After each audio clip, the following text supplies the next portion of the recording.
তো এখন কিন্তু এই বড় একটা জিনিস নিয়ে বসে পড়েছি, আর তোমরা কি কেউ গেস করতে পারছো যে এটা কি আছে?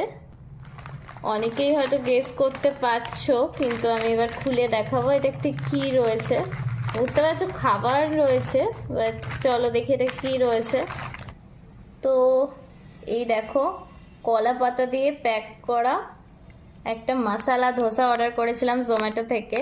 হ্যাঁ আমি জানি যে এগুলো এরকম ডেলিভারি করলে ক্রাঞ্চি ব্যাপারটা একদমই চলে যায়, কিন্তু আমার অনেক দিন ধরে ধোসা খেতে ইচ্ছা করেছিল। আর এত বড় সাইজটা, মানে এটা সামনাসামনি খেলে হয়তো এই ক্রাঞ্চি ব্যাপারটা থাকতো, কিন্তু সেটা খারাপ হয়ে গেছে যেহেতু প্যাক করে এতটা ডিস্টেন্স থেকে আসে। আর সাথে কিন্তু সাম্বার দিয়ে দিয়েছে, আর এই নারকেল চাটনিটাও দিয়ে দিয়েছে।